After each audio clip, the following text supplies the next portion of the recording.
You're listening to Supervision with a Vision, where we discuss all things supervision.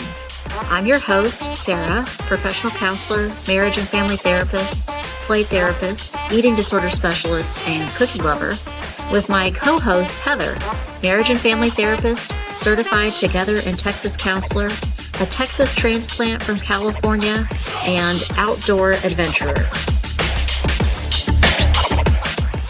Hi, welcome to Supervision with a Vision. Today, Heather and I are talking about life lessons that you can learn during a life transition. This week, we read 5 life lessons for my son before he leaves for college, published in Psychology Today 2024. We just talked about ageism. I was going to say it's been a little bit since you and I transitioned out of college or into college. Just a little. I think we can still remember, and it's relatable. So we're talking about life lessons, transitioning, life transitions. And the first point that the article made was be more aware of your feelings. Sure. Can you apply that to the life transitions that counselors experience, like in and out of school? Like, I think there's lots of things, like going from being in your practicum to being in your internship to being licensed completely on your own. I think there's lots of things that in the path is like exciting because it's like the next step is, and you're like gaining that. But then I also think it can be like a little bit uncomfortable, or you might be in that transition if you did your internship somewhere and then you're going to be working somewhere else. You're saying goodbye and kind of grieving a loss of something that you knew. Yeah, those are all really good examples. I think they're really tied up into whatever. Maybe it's been a while since either you or I have supervised anyone doing this, but you remember the transition between practicum and internship? Yeah. Where in practicum you have just maybe a small handful of people that you see, and it's really probably the smallest part of your week. You just have like a few little clients that you're seeing, and you're still in school. And then transitioning to internship means it really flips. That what you're doing. Right. The bulk of your time is spent now with clients first. And so I think the transitions that I remember feeling, but also that I noticed in students is emotionally, they just didn't know what it would take. Yes. You're like worn out mentally and emotionally from doing that. And you just didn't know. Right. Because you didn't imagine that it would do that. And the way, at least here in the United States, it's set up is that it's very like small bubble, right? When you're doing your practicum, it's like sometimes it's through your school at their counseling center. Sometimes it's just really contained and really small. And once you launch into that internship, it's much more usually community based and things like that. And it's like all of a sudden your little bubble where you probably knew most of the people that were around you changed everything. Like in practicum, you're saying, and sometimes this actually is the case, but sometimes it's not, that it's like being in a lab. Yeah. Like a little, but like it's so contained and controlled that and manicured, like taken care of for you as a practicum student. And then when you're an intern, there's so many more variables and things that can go differently. Well, and there isn't, I think where I was trying to go is there's not when you have that, you don't realize how much it's going to emotionally take out of you. Right. And that switches. Like, you're like, oh, yes, I did this small little thing. And now, oh my gosh, I'm doing this 8 hours a day. Right. Like, that's, the way I describe it to my newer interns who've yet to fully get like a full caseload, be like working full time as a counselor, is that it's like gaining strength or developing muscles. Oh, yeah. That when you start out, your muscles aren't very strong yet, but the more you do it, the more comfortable it will be. So if you're going from 1 or 2 clients a week to like 5 a day, then you will have to strengthen this muscle. And at first it's going to wear you out and make you tired. I think that's also really relatable to like a counselor who's trying to see too many clients in one day. Yep. If you're trying to cram your day full of 8 clients every single day, or even one day. Right. I mean, you're wearing out your muscles. I don't even like to do that. And I've been doing this a really long time. Yeah. I think, did the first client get the same thing that the last client got? No. 100%. Not even get close. Yeah. By number 8, your brain is fried and you're not providing the same thing. So being more aware of your feelings related to what it takes to be a counselor. But what about being aware of the feelings that you take home with you? Oh yeah.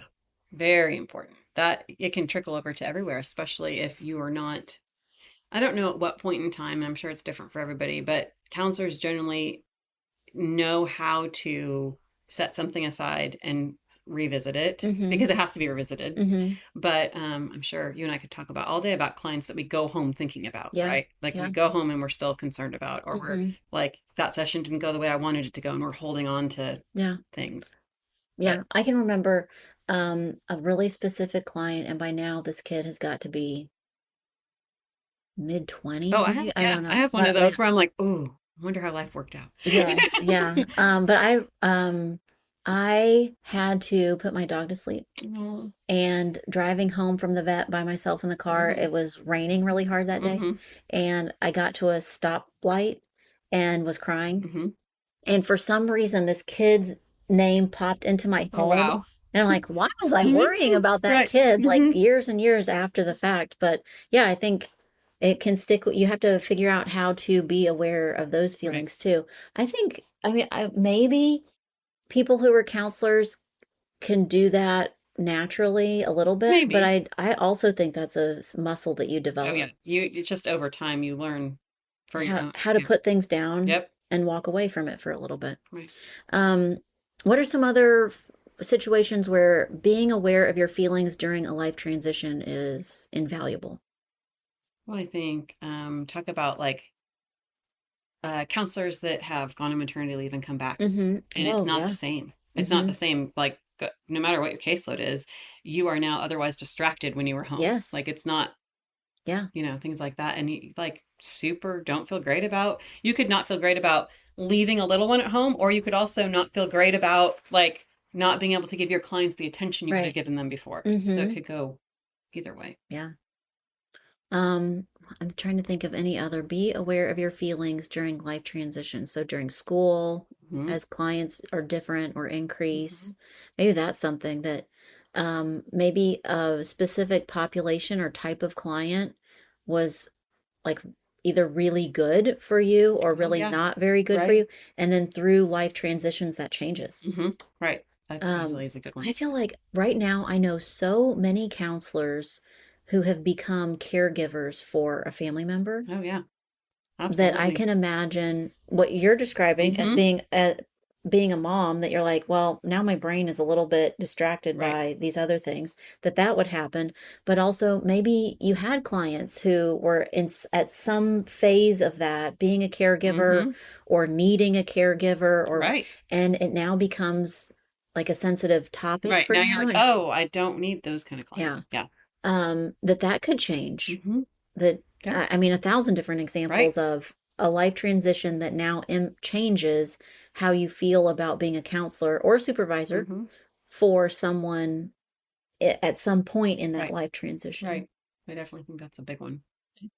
One of the other points in our article this week was find your people. Right. And I think, I've talked about this in previous podcasts, but like know who you can call for consultation, know Hmm. who you can call when you just need to have a cry fest because the day didn't go well. I mean, those are people that probably shouldn't be the people you live with, although I think we probably all do it. But I mean, they don't always need to be those people. But know how to like when you Yeah, need support, or if you just need like this, this is so great, and I want to share it with someone who gets it from a counseling true. view. Yeah, that's fun too. I feel like right now, maybe this is a life transition for me. I think the way that I've been noticing this recently for myself is that I need different people for different things. Yes. And sometimes I Yes. struggle to find the right person for Right. whatever the need is. Right. Like maybe an example would be right now I'm doing a lot of things related to logistics, Yeah. and not all counselors are great at logistics.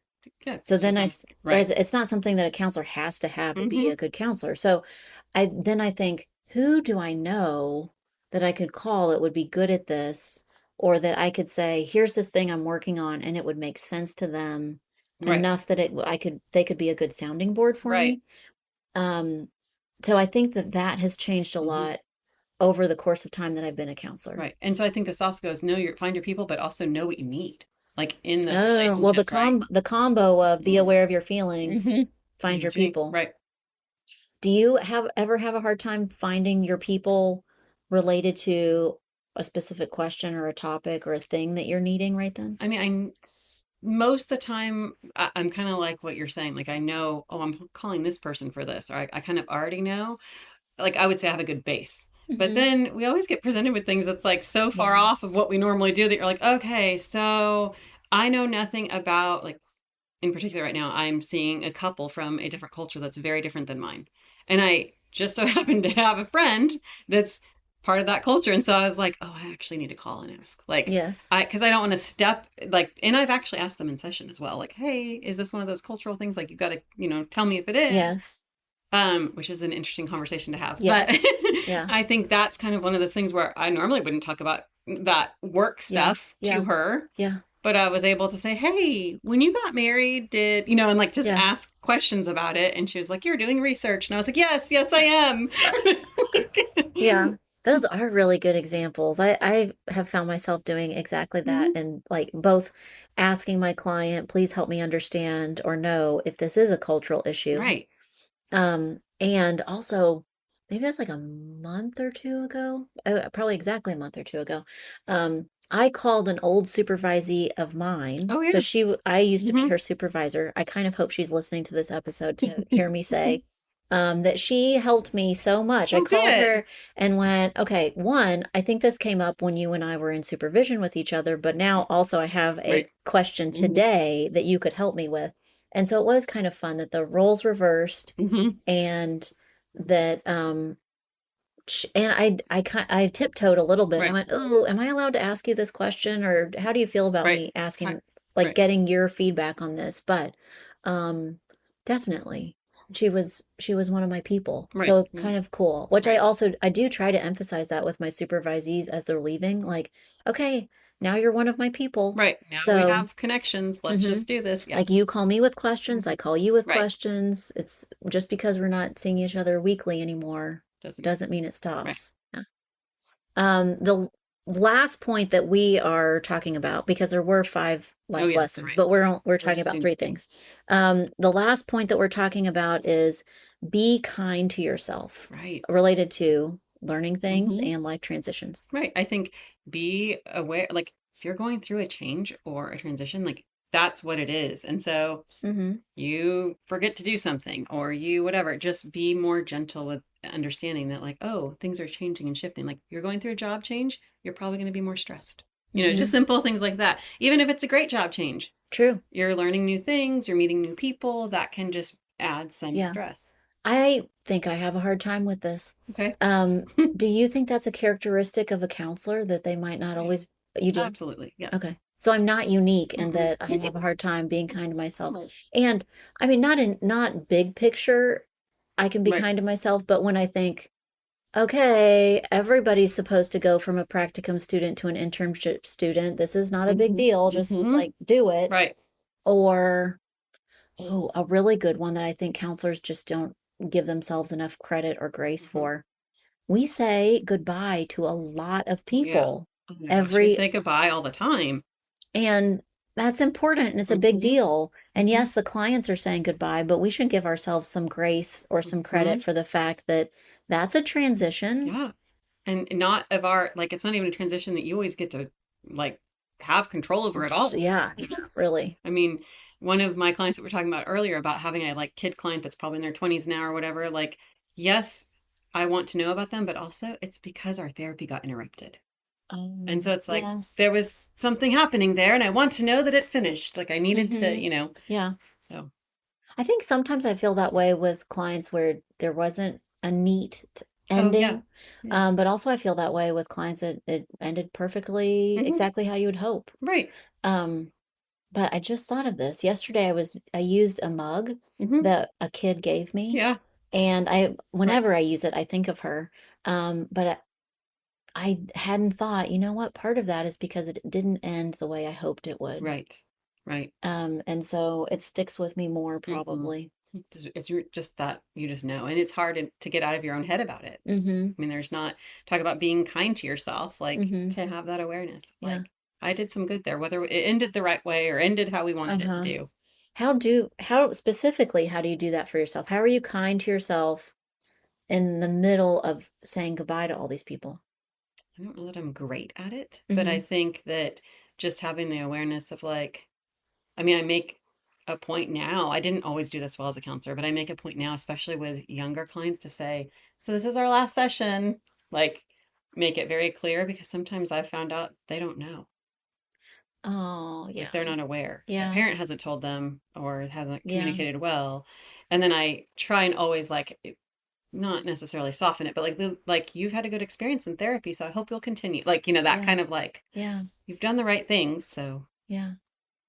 That's hard too. But I think about that and am just attentive or thoughtful to that. mhm. But I think your answer is how you're taking care of the kids and not Right. for Not you for me. still. Yeah. See? See?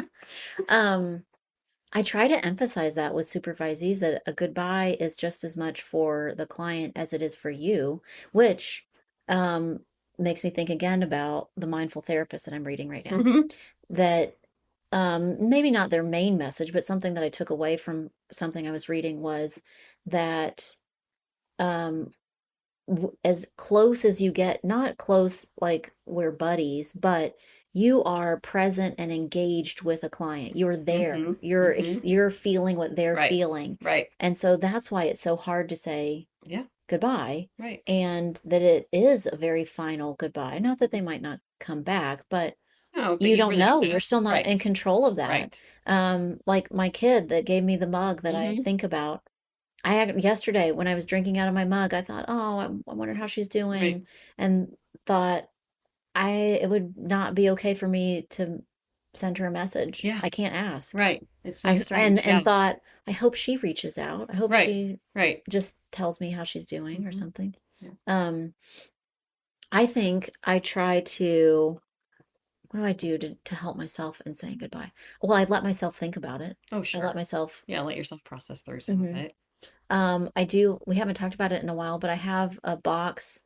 We haven't talked about it in a while on the podcast, but I have a box of things that kids have given me or hmm little pictures Right. or things that they've done that I keep and think about hmm that help. Yeah. I keep, like the thank you notes. We don't get them that Yes. often, but when we Right. do, they're important. Mm-hmm. But I even reminded, I have an intern right now that's going through kind of a job shift. And at her place, she had a lot of young kids that really liked her playfulness and her, like, she was funny with them and would do kind of silly stuff. And so she's kind of has that collection of like, here's my things, in a Yeah. shoebox kind of. Yeah. And I was like, no, no, no, no. She said, I guess I'll just donate them to the other therapist. And I was like, no, no, no, no. Oh, You're going to yeah. need those. You don't know this yet, but you're going to need those. Yeah. Like, just to go. I'm like, keep them for your next office. Like, those are Yeah. things that are, you're going to be happy about when you see that koosh ball that kid always play, like, Yeah. you're going to be. One of, not the last kid, but one of the last kids that I said goodbye to, I knew for a really long time, and he loved to draw and write. Mm-hmm. And so he started, I mean, when he was really little, started writing, making books. Oh, yeah. So I have like little Thanks that he's, yeah. blank books in my office, and he would like draw a picture and write a story. And he always wanted me to keep them. Mm-hmm. So I had already Mm-hmm. had like this little collection of these little books that he would Right. write. And some he would say that, well, this one's for you. He would Right. give it to me. But some he would say, well, I'll just keep that one. So Mm-hmm. he wanted to come back to it. So when we said goodbye, Mm-hmm. I tied his books up with a Oh, little cute. ribbon Yeah. and gave them to him. But Mm-hmm. also he'd given me A a couple. Yeah. couple. Mm-hmm. So I It's a tied good those up and parting kind of way. I Yeah. so I kept some for Right. myself that he had given me. But um yeah, so sometimes I have little things that I keep. I have occasionally written like a little note or a Mm-hmm. letter, but then sometimes it's for them and sometimes I don't want to give it. Yeah. Sometimes it's It's just more you being able hmm to. Yeah. hmm um when I was the director of a treatment program, I created, I don't know what I would call it. We had a wall that was just big and ugly and Mm-hmm. needed something. And every person that would leave, I would have them, really with like scrapbook paper, Yeah. stickers or Right. whatever, glue, stuff like that. Make something that they would put on the wall that showed what they had gained from the program, Mm-hmm. what they wanted to give, like, leave or give Mm-hmm. back to the Mm-hmm. program, and then a wish for the people Well, that's sweet. that would be there Yeah. in the future, and people would put it, Right. post it on the wall. Um, so it became like this collage Like different on things. the wall that was Probably good pretty for neat. everyone, not just for you to see, but for Right. people Mm-hmm. there to see. Mm-hmm. Yeah. Mm-hmm. That's great. Um, I do like, I don't know. I don't know if you had this in the programs that you were involved in, where they would do like a goodbye group or a Oh goodbye yeah. thing, and it became so hokey and Mm-hmm. not meaningful. Right. I got a lot of feedback from clients that like it didn't feel real. Right. Like It it like just not right, genuine. right. Right. Well, when I think awkward, I'm thinking you feel like you're supposed to. Mm-hmm. So either the person saying goodbye or the rest of the group feels like Right, they should say right. something, and it comes across Mm-hmm. forced, Mm-hmm. not genuine. Right. Um, so I think maybe that's, to me, is how do you get around that and actually make it meaningful, Mm-hmm. which I think then in turn to me is Right. being good to yourself, That's right. like Yeah. meaningful. Being Hmm. thoughtful about your needs in Hmm. the process. What about going back to being kind to yourself? I think a lot of this can really relate to how the pace that you expect yourself to go at, Oh yeah. like realizing this is going to take a while. Right.